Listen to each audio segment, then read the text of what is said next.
یہ جو چار مکاتب فکر ہے نا، حنفی، مالکی، شافعی اور حنبلی، یہ چاروں صحیح ہیں، ان میں سے کسی ایک کو فالو کرنا چاہیے اور تینوں کو درست سمجھنا چاہیے۔ باقی یہ دیوبندی نام جو پڑا ہے یہ بریلوی حضرات کے مقابلے میں پڑا ہے، ورنہ ہے وہ سب حنفی ہی۔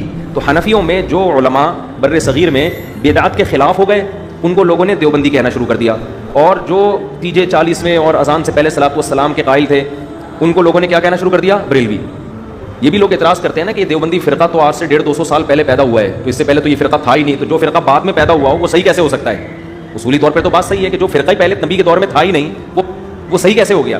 تو خوب سمجھ لیں، نہ دیوبندی تھے نہ بریلوی، حنفی تھے۔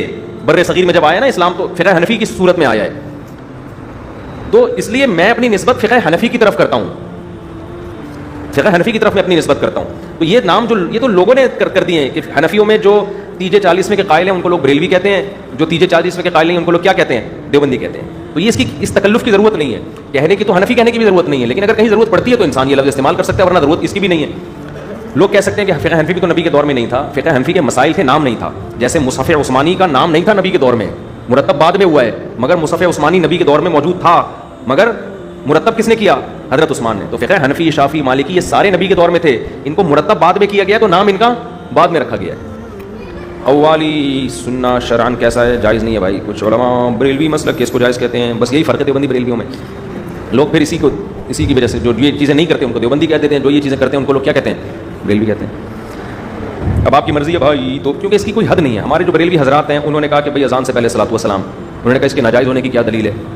تو اس طرح سے دین میں جب ایڈیشن شروع ہوئی ہے تو میں لوگوں سے سوال پوچھتا ہوں کہ اذان ختم ہوتی ہے لا الہ الا اللہ پہ، اگر آپ محمد رسول اللہ بھی ساتھ میں لگاتے ہیں تو کیا جا رہا ہے؟ اس کے ناجائز ہونے کی کوئی دلیل ہے؟ کوئی حدیث میں ممانعت نہیں ہے، اور کلمہ بھی بڑا اچھا ہے کہ محمد رسول اللہ صلی اللہ علیہ وسلم، محمد اللہ کے رسول ہیں، کتنا اچھا کلام ہے۔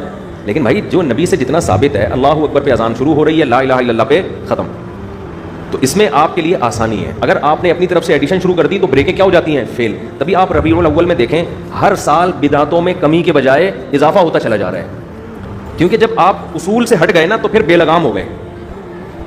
بعض جگہوں پہ تو عید کی نماز شروع ہو گئی، بعض جگہوں پہ کیک کاٹا جا رہا ہے، تو اب خود بریلوی جو سنجیدہ علماء ہے وہ بھی پریشان ہے کہ یہ جا کدھر کو رہے ہیں، یہ تو ہمارا اینڈ کیا ہوگا؟ تو بھائی یہ اینڈ اس کا فطری نتیجہ ہے، یہ ایسا ہی ہونا تھا، اور اگلے سال اس سے بھی زیادہ ہوگا۔